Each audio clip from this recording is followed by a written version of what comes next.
আজকে একটু মুট পিঠা করবো। সেদিনকে মুট পিঠা বানিয়েছি, জলটা দিলাম। মুট পিঠা বানিয়েছি, সম্পূর্ণটা দেখেনি, তাই অনেকে কমেন্ট করেছে সম্পূর্ণটা দেখানোর জন্য। এখন জলটা দিয়ে দিলাম, জলটা দিয়ে আমি গুড়টা দিয়ে দিচ্ছি। গুড়টা দেওয়ার পরে গুড়টা যতক্ষণ পর্যন্ত গলবে ততক্ষণ পর্যন্ত, তারপরে এক ছিটকা অল্প করে একটু লবণ দিয়ে দেব, মুট পিঠার টেস্টটা হবে ভালো। তো গুড়টা গলতে গলতে আমি এখান দিয়ে নারকেলটা গুড়টা হতে হতে নারকেলটা করে নিচ্ছি।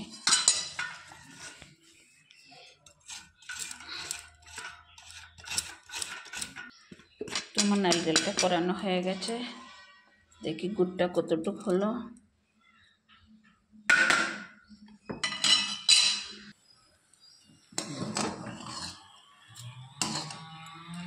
এখন আমি নারকেলটা ছেড়ে দেব এটার ভিতরে। নারকেলটা ভালো পাক হোক, নাহলে 2-4 দিন থাকলে না নারকেলটার থেকে একটা গন্ধ হয়, খেতে টেস্ট হয় না। তো এইভাবে আমি এখন চালের গুঁড়োটা বের করে নিই। গুড়টা হতে হতে আমি হাঁড়িটা রেডি করে নিই, যে হাঁড়িটার ভিতরে আমি ভাপ বসাবো। এই যে হাঁড়িটার ভিতরে জল দিয়ে দিবা, জল দিয়ে 1 লিটার কি 1.5 লিটার জল দিয়ে দিবা। তারপরে এরকম একটা সাদা কাপড় বেঁধে দেবা হাঁড়িতে। তো এই পাকে আমি চালের গুঁড়োটা ঢেলে নিই।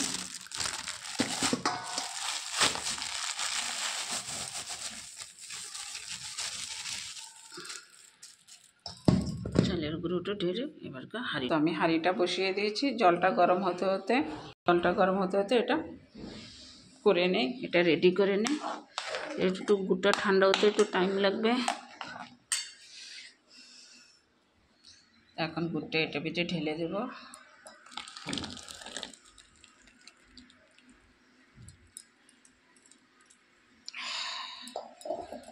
ঢেলে এরকম নাড়াচাড়া করতে করতে ঠান্ডা হয়ে যাবে।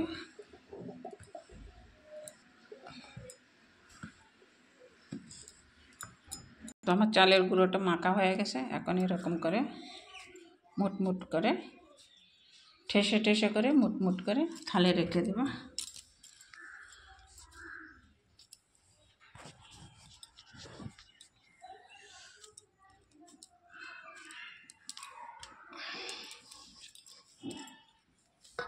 তো আমার মুট করা হয়ে গেছে।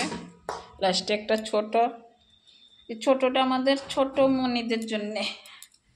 এখন হাঁড়িতে দিয়ে দেব। এই দেখো, হাঁড়ির যখন ভাপ উঠবে তখনই দেবা। হাঁড়ির জল গরম হয়ে গেছে, তো একটা একটা করে হাঁড়িতে দিয়ে দেবা, সুন্দর করে সাজিয়ে।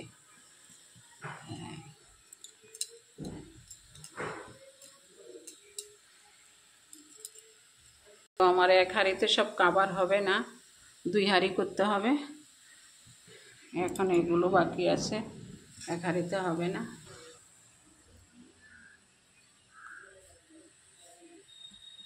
তো দেখি তো কতটুকু হলো। এই দেখেছ ভাপটা বেরিয়ে যাচ্ছে পাশে দিয়ে, ঠান্ডা ঠিক কমপ্লিট হয় নাই।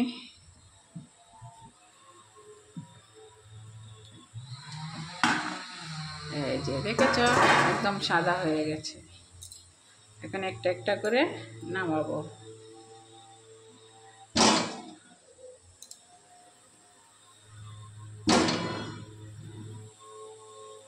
এগুলো নামানো হয়ে গেছে, আর বাদ বাকি এগুলো আবার আমি দিয়ে দেব। দিয়ে দিলাম। এবার আবার ঢাকা দিয়ে দিব, আবার চাপা দিয়ে দিব, যেন ভাপটা যেন না বেরিয়ে যায়। এগুলো তো কমপ্লিট হয়ে গেছে।